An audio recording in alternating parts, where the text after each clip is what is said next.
जय हिंद दोस्तों, कैसे हैं आप लोग और कैसी चल रही है आपकी स्टडी। दोस्तों, यदि आप क्लास 12वीं के छात्र हैं और इसी साल यदि अपना फाइनल पेपर देने वाले हैं यानी कि बोर्ड का पेपर देने वाले हैं तो आपने सही वीडियो पर क्लिक किया है। देखिए, वीडियो में आगे बढ़ने से पहले मैं आपको कुछ इंपॉर्टेंट बात बता दूं। हमारे इसी चैनल पर कल से ही, ज्यादा लेट नहीं हुआ है, कल से ही आप लोगों के लिए यानी कि क्लास 12 वालों के लिए क्रेश कोर्स को शुरू किया गया है। अभी क्रेश कोर्स क्या है? तो क्रेश कोर्स में आपके सभी विषयों की तैयारी 30 से 35 दिन के अंदर कराई जाएगी और 100% की तैयारी, कम से कम समय में कम पढ़कर अच्छे नंबर लाने की तैयारी। ठीक है, और ये जो है ये बिल्कुल फ्री है, आपसे 1 रुपये का चार्ज नहीं लिया जाएगा, बिल्कुल 0 रुपया में Hindi, physics, chemistry, biology, math इत्यादि सारे चैप्टर, सारे विषयों का आपका तैयारी कराया जाएगा और इसी चैनल पर कराया जाएगा। ठीक है, कल से हमारा क्रैश कोर्स शुरू हुआ है। तो कल हमने क्या पढ़ा? क्लास 12 हिंदी के पेपर में 10 जो एमसीक्यू आते हैं उनके बारे में पढ़ा था। क्या पढ़ा था कि जो हिंदी के पेपर में जो 10 बहुकल्पीय क्वेश्चन आते हैं ना, उसमें से 5 बहुकल्पीय क्वेश्चन गद्य से आते हैं और 5 बहुकल्पीय क्वेश्चन पद से आते हैं। तो जो गद्य से 5 बहुकल्पीय क्वेश्चन आते हैं वो तो हमने कल ही क्लियर कर लिया, किया कि नहीं? यदि आपने नई वीडियो देखा है तो देख लीजिएगा। अब जो 5 क्वेश्चन बचे हैं जो पद से आते हैं वो हम आज की इस वीडियो में देखने वाले हैं। यदि आप कल वाला वीडियो और आज वाला वीडियो ये दोनों कंप्लीट करके देख लेते हो बढ़िया से, तो आप समझिए कि आपका जो 10 नंबर का एमसीक्यू क्वेश्चन आता है आपके पेपर में, उसका काम खत्म है। अब आपको कोई भी और एमसीक्यू क्वेश्चन पढ़ने की जरूरत नहीं है, इसका प्रैक्टिस हम एग्जाम के टाइम करा देंगे। ठीक है, चलिए अब हम बात करते हैं हिंदी काव्य साहित्य का विकास। आप काव्य की जगह पर पद भी लिख सकते हैं, कोई दिक्कत नहीं है। ठीक है, तो यहां से आपके एग्जाम में 5 एमसीक्यू आते हैं। गद्य में मैंने आपको बता ही दिया था किस प्रकार क्वेश्चन आते हैं। अब हम पद में बात करते हैं किस प्रकार के क्वेश्चन आते हैं। पद में 2-3 प्रकार के क्वेश्चन बनते हैं। पहला क्वेश्चन इस प्रकार बनता है, जैसे बोल देगा, बताइए, जैसे यहां पर विद्यापति है तो बताइए विद्यापति किस काल के कवि हैं या किस युग के कवि हैं? ऑप्शन आएगा आदिकाल, भक्ति काल, रीतिकाल, आधुनिक काल। अब आप पढ़े रहेंगे कि हाँ भैया विद्यापति जो है वह आदिकाल के कवि हैं, तो आप आदिकाल सही करके आओगे। ठीक है, वैसा ही पूछ देता है रचना में, बताइए पृथ्वीराज रासो किस काल का या किस युग का रचना है? ठीक है, ऑप्शन आएगा भाई आदिकाल युग, भक्ति काल युग, रीतिकाल युग या द्विवेदी काल युग। तो भैया यदि आप पढ़े रहेंगे कि हाँ भैया पृथ्वीराज रासो जो है वो आदिकाल का प्रमुख कृति है, तो आप वहां पर सही करके आओगे।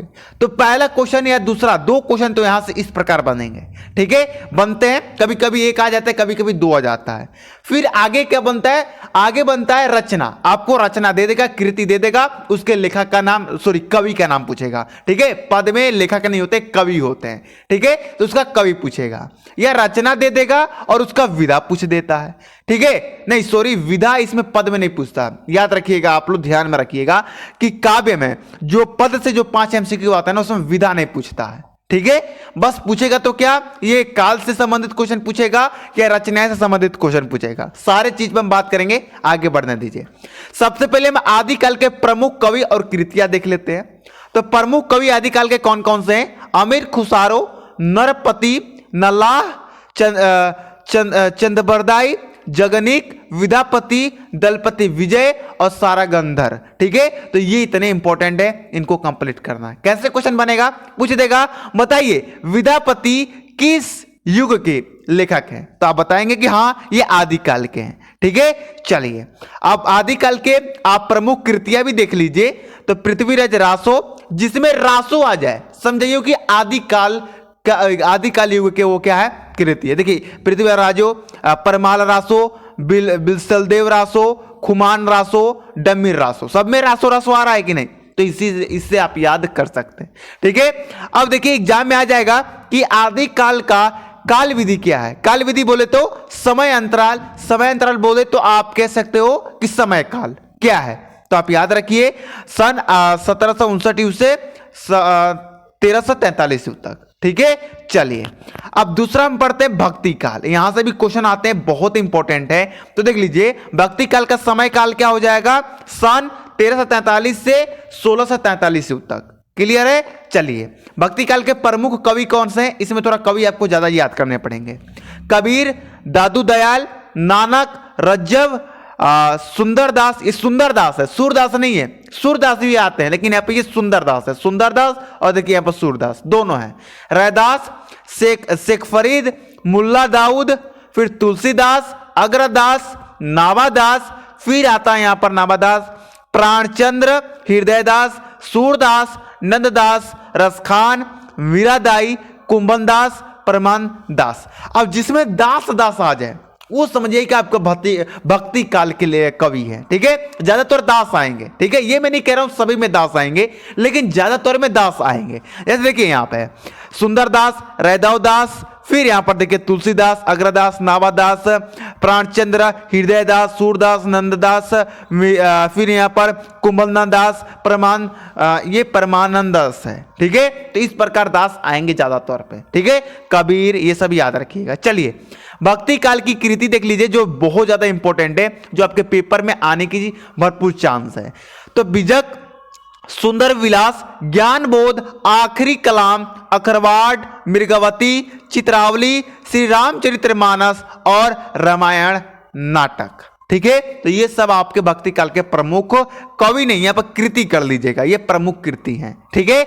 चलिए जो हमारे नेक्स्ट क्वेश्चन है उसे भी हम लोग देख लेते हैं। अब हम देख लेते हैं रीति काल के प्रमुख कवि और प्रमुख कृतियां हैं, ठीक है। देखिए आप टेंशन मत लीजिए, आप ये मत सोचिए कि सर इसे याद कर लेंगे तो कैसे क्वेश्चन आएगा। मैंने बता दिया, यदि आप समझ गए होंगे तो ठीक है, और नहीं समझे ना तो टेंशन मत लीजिए, बस इनको आप याद कर लीजिए, ठीक है। याद कैसे करना है, जैसे मान लो मैं पूछ दूंगा, बताइए आलम किस युग के आपके कवि हैं, तो आप कहेंगे रीति काल के हैं, ठीक है। मैं पूछ दूंगा बताइए रस विलास कृति जो है ये किस युग की है, तो आप कहेंगे रीति काल युग की है, ठीक है। समझ में आ रहा है ना, इस प्रकार क्वेश्चन बनेगा। और मैं 20 दिसंबर से, अभी तक यदि आप वीडियो देख रहे हैं, मेरा जैसा देख भी रहे होंगे, तो मैं अभी अनाउंसमेंट कर दे रहा हूं कि 20 दिसंबर से आप लोगों का मैं लाइव स्ट्रीम शुरू कर रहा हूं। मतलब मैं रोज डेली लाइव आऊंगा, आप लोगों से बातें भी करूंगा, आपके कमेंट भी पढ़ूंगा, डायरेक्ट टू डायरेक्ट रिप्लाई भी दूंगा, ठीक है। और प्लस में वहीं पर आपका क्वेश्चन में सॉल्व कराऊंगा, एमसीक्यू आपका प्रैक्टिस कराऊंगा, ठीक है। चलिए उससे पहले आप इन सबको तैयार करे रहेंगे ना, तो लाइव स्ट्रीम में फटाक से आंसर बताएंगे, ठीक है। चलिए तो यहाँ पर देख लीजिए प्रमुख कवि कौन कौन से रीतिकाल के। तो देखिए रीतिकाल में 3 है, एक रीतिबद्ध है, एक रीति मुक्त है और एक रीति सिद्ध है, ठीक है। तो तीनों में अलग अलग कवि हैं। एक है चिंतामणि, केशव, भूषण, मतीराम, मदमाकर। तो ये जो इतने हैं, ये जो पांचों हैं, ये आपके किसके रीतिबद्ध के हैं। अब यहां पर देख लीजिए धनानंद, आलम, बोध, यहां पर है ठाकुर। तो ये जो चारों हैं ये रीति मुक्त के कवि हैं, ठीक है। एक जो बिहारी हैं यही रीति सिद्ध के कवि हैं, बस इतना याद करना है, ज्यादा नहीं है भैया। अगर क्वेश्चन बैंक से तैयार करोगे ना तो इससे भी डबल है। तो आप बताओ 10 याद करोगे कि 5 याद करोगे, तो आपको कि सर हम 5 ही याद करेंगे, तो वहां पर डबल है, यहां पर बस उससे कम है, आधा से भी कम है। तो आपको यहां याद तो करना ही पड़ेगा। यदि पेपर में फोड़ना है तो भी मेहनत करना पड़ेगा, और यदि पेपर में सिर्फ पास होना है ना, मत पढ़ो मेरे भाई। मैं एग्जाम के एक दिन पहले ही ट्रिक वाला वीडियो लेके आता हूं, हर साल लेके आता हूं। जैसे कल फिजिक्स का है तो फिजिक्स में पास होने का ट्रिक का वीडियो में लेके आता हूं, वो देख के तुम पास हो जाओगे। लेकिन अच्छा नंबर लाना है तो आपको पढ़ना पड़ेगा, ठीक है। चलिए कृति कौन कौन से प्रमुख रीति काल के, तो रस विलास, कवि प्रिया, रामचंद्रिका, शिवराज भूषण और बिहारी सतसई, ठीक है।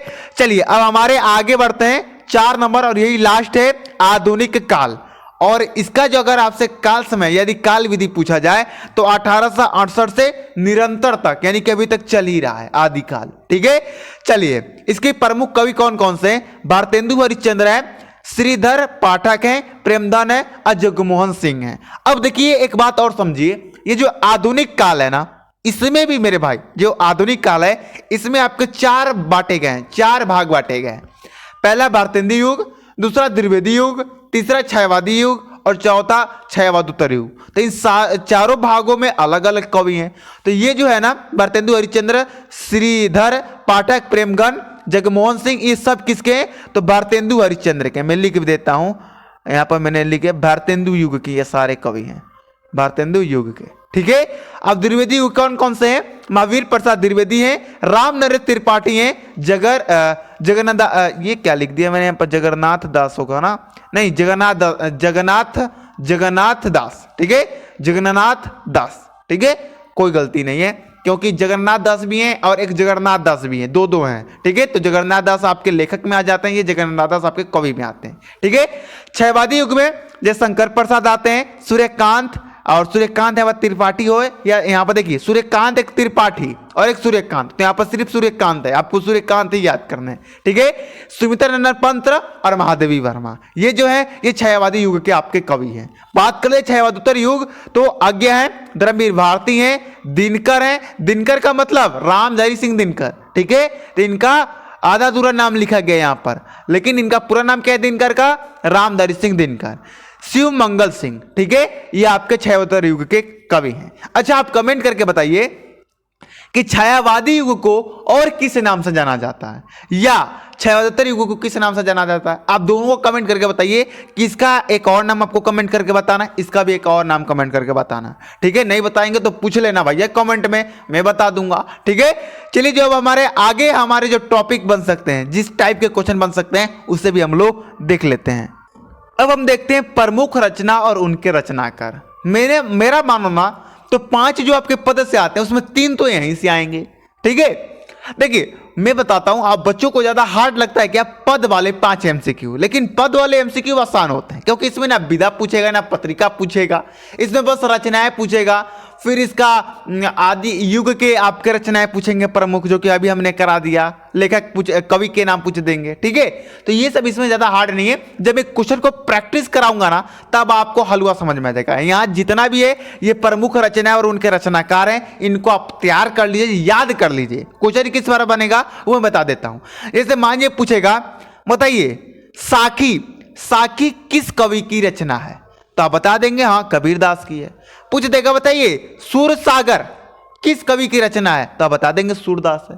ठीक है, ऑप्शन रहता है, जैसा रहेगा बताइए बिसल देव रासो किसकी रचना है, ऑप्शन रहेगा नरपति नाला, गोस्वामी तुलसीदास, मीराबाई, नंददास। तो आपको मालूम रहेगा हाँ सर ने बताया था कि बिसल देव रासो के जो कवि हैं वो नरपति नाला है, तो आप सही करके आओगे। ठीक है, तो इस प्रकार क्वेश्चन बनते हैं। मैं क्वेश्चन को खुद प्रैक्टिस कराऊंगा, कम से कम 600 क्वेश्चन का प्रैक्टिस कराऊंगा। 600 एमसीक्यू, कम नहीं होता है भाई 600। यदि 600 करके जाते हो ना तो 100% यहीं से आएगा, सबका सब। और यदि आप ये भी कंप्लीट कर लेते हो तो समझो कि आपका 10 नंबर खत्म, 10 नंबर काम खत्म। ठीक है, 10 में 9, 10 में 8 तो सही होकर ही आएगा। 1-2 क्या होता है ना, कहीं इधर से आ जाते हैं, लेकिन जब आप प्रैक्टिस कर लोगे 600 क्वेश्चन का, तो समझो कि 10 के 10 आपके पॉकेट में है। ठीक है, चलिए रचनाएं देख लीजिए। विसल देव रासो जिसके कवि हैं नरपति नाला, फिर कृतिलता जिसके कवि हैं विद्यापति, जयमंक जस चंद्रिका जिसके कवि हैं मधुकर भट्ट, साकी बिजाक, ये दोनों रचना के कवि कौन है? कबीरदास।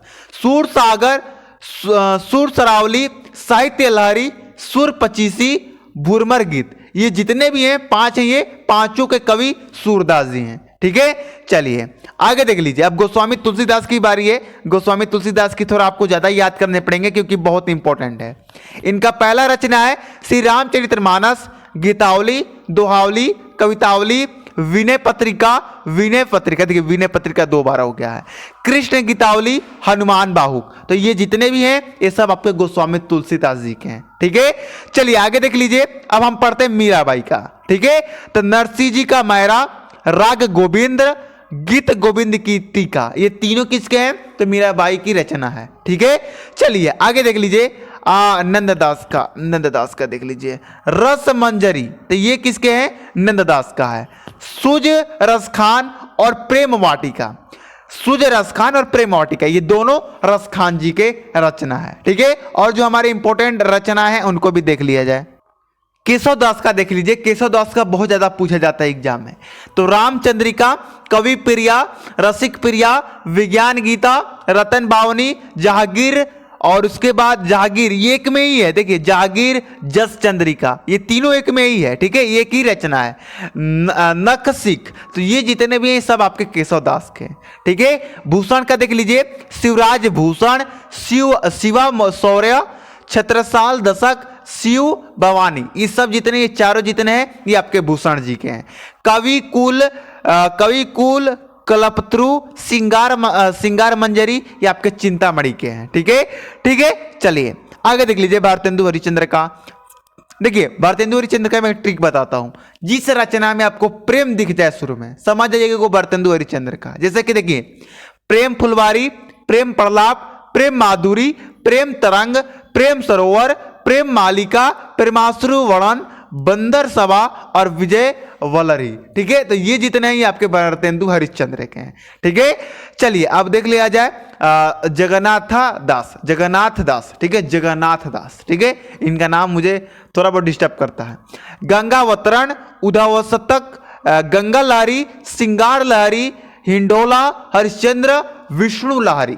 तो ये जितने भी रचना है ये आपके जगन्नाथ दास रत्नाकर के हैं। ठीक है, इनका पूरा नाम क्या है? जगन्नाथ दास रत्नाकर। ठीक है, चलिए अयोध्या सिंह उपाध्याय का देख लिया जाए यहाँ पर। तो अयोध्या सिंह उपाध्याय का भी थोड़ा सा आपको थोड़ा सा ज्यादा है, ज्यादा नहीं है लेकिन उतना। वैदेवी वनवास, प्रिय प्रवास, रस कलश, चुबते चुबते चौबते, चोखे चौबते, ये क्या है? प्रधूमन, प्रधूमन है कि प्रगुघन है? प्रधूमन है। एक मिनट देख लेता हूं मैं।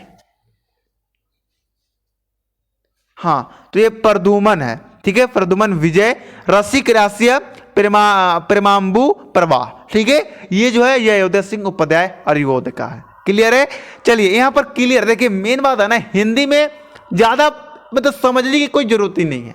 आपके सामने लिखा है बस पढ़ो, यही तो है मेरे भाई अपनी भाषा, अपनी मात्र हिंदी भाषा। ठीक है, इसलिए ज्यादा अंग्रेज मत बनो मेरे भाई, हिंदी सर्वश्रेष्ठ भाषा है। ठीक है, चलिए जो हमारे नेक्स्ट रचना है उसे भी हम लोग देख लेते हैं। ठीक है, और यदि आप ये वीडियो मेरी पहली बार देख रहे हैं चैनल पर, तो मैं आपको बता दूं कि डेली सुबह में 7 बजे हमारी वीडियो अपलोड होती है इस चैनल पर। डेली सुबह में 7 बजे वीडियो एकदम हाजिर हो जाती है चैनल पर। तो आप लोग चैनल को सब्सक्राइब करके बेल आइकन दबा लीजिए। तो क्या होता है ना कि जैसे ही आप बेल आइकन दबाए रहेंगे, सुबह में जैसे ही 7 बजे वीडियो आएगा तुरंत उसका नोटिफिकेशन आपके मोबाइल पे आ जाएगा और आप तुरंत वीडियो देखकर तुरंत आप याद कर लेंगे। ठीक है, चलिए तो मैं बता देता हूं टाइमिंग क्या होता है हमारे चैनल पर अपलोड वीडियो आने का। तो सुबह में 7 बजे, सुबह में, शाम को नहीं, सुबह में 7 बजे। ठीक है, चलिए मैथिल शरण गुप्त का देख लीजिए। साकेत, भारत भारती, यशोधरा, द्वार, रंग में भंग, श्रीधरराज, त्रिपतगा, नहुस। ठीक है, नहुस देखिए इसमें थोड़ा बच्चों को डाउट होता है। ठीक है, अब बच्चे कहेंगे कि सर नहुस, हमने पढ़ा है गद में कि नहुस के लेखक गोपाल चंद्र गिरधर दास हैं, लेकिन यहां पर आप मैथिल शरण गुप्त का बता रहे हैं, तब ये पद में है, वो क्या था? गद में था। ठीक है, तो ये थोड़ा ध्यान देना है। पृथ्वीपुत्र, कुणाल गति, अनद, चंद्रहास, पंचवटी, जयदर्थ, वध। तो ये सब किसके हैं? मैथिल शरण गुप्त के हैं। जयशंकर प्रसाद का देख लीजिए। कामायनी, आंसू, लहर, झरना, प्रेम पाथिका, चित्रधार, कानन कुसुम, करुणालय। ये जयशंकर प्रसाद का, ये हमें पहले से ही सबको याद होगा मेरे अंदाज से। ठीक है, सूर्यकांत त्रिपाठी, देखिए आगे ना सूर्यकांत त्रिपाठी निराला, इनका पूरा नाम क्या है? सूर्यकांत त्रिपाठी निराला। ठीक है, इनका आपको तैयार थोड़ा ज्यादा करना पड़ेगा। अनामिका, परिमल, गीतिका, कुकुर मुत्ता। ठीक है, कुकुर मुत्ता, अणिमा, राम की शक्ति पूजा, अपरा, नए पत्ते, सरोज स्मृति, आराधना। तो ये आपके किसके हैं? सूर्यकांत त्रिपाठी निराला के हैं। चलिए सुमित्रानंद पंत का देख लीजिए। इनका तो भैया इंपॉर्टेंट, मोस्ट इंपॉर्टेंट है इनका। ठीक है, वीणा, पललवा, गुंजन, युगवाणी, उत्तरा, लोकायतन, कला और बूढ़ा चांद्र, चिदंबरा, वाणी, परिवर्तन, युगपत, युगांतर, ग्रंथि, स्वर्ण किरण, स्वर्ण धूलि, किरण, वीणा, पलवनी। तो ये जो है ये आपका सुमित्रानंदन पंत के हैं। अब हमारे जो नेक्स्ट हैं उससे भी हम लोग देख लेते हैं। अब ज्यादा नहीं, 2 कवि का बस और याद कर लीजिए, उसके बाद आपका पद कवि 5 का काम खत्म हो जाएगा। क्लियर है? चलिए महादेवी वर्मा का देख लीजिए। निहार, निर्जा, यामा, रसीम, दीपशिखा, संध्यावती, सप्तवर्णा, संधिनी, आधुनिक कवि, ये सब महादेवी वर्मा के हैं। दिनकर का देख लीजिए। दिनकर यानी कि रामधारी सिंह दिनकर का। रेणुका, हुंकार, कुरुक्षेत्र, उर्वशी, रसीम, रथी, रसवंती, सामधेनी, हारे का हरिनाम, बापू, परशुराम की प्रतीक्षा, इतिहास के आंसू। तो ये आपके इंपॉर्टेंट है। चलिए आगे क्या देख लिया जाए। आगे का भी इंपॉर्टेंट है। हरी घास का क्षण भर, आंगन के पार द्वार, कितनी नाव में कितनी बार, तार सप्तक, हिरोशिमा। तो ये सब जितने हैं ये आपके आगे के हैं। ठीक है दोस्तों, आज का वीडियो आपको कैसा लगा ये आपको कमेंट करके पहले बता देना है। वीडियो को लाइक नहीं किया तो कर देना है, चैनल को सब्सक्राइब नहीं किया तो कर लेना है। अपने मित्रों के पास वीडियो को शेयर कर दीजिएगा जिससे वो भी हमारे वीडियो का लाभ उठा सके। ठीक है, और रेगुलर बने रहिए, क्योंकि यदि एक दिन अगर आप मिस कर गए ना वीडियो को तो आपका बैकलॉग हो जाएगा। और अभी के टाइम में यदि आप बैकलॉग को पालोगे ना तो मैं गारंटी देता हूं ना कि एग्जाम बाद जिस दिन रिजल्ट आएगा ना उस दिन आपको पछताना पड़ेगा। और यदि आप वीडियो को यहां तक देखे हो तो भैया आपको लिखना है कमेंट गुड। गुड मतलब कि आपको, मैं अपने लिए गुड नहीं लिखवा रहा हूं, गुड यानी कि आप गुड हो, बहुत आपको मैं गुड दे रहा हूं। जैसे आप कोई अच्छा काम करते हो तो टीचर जैसे अच्छे राइटिंग लिखते हो तो गुड नहीं देते हैं, इसलिए मैं आपको गुड दे रहा हूं। तो आपको खुद कमेंट करना है गुड लिखकर। ठीक है, चलिए मिलते हैं अगली वीडियो में। जय हिंद, जय भारत।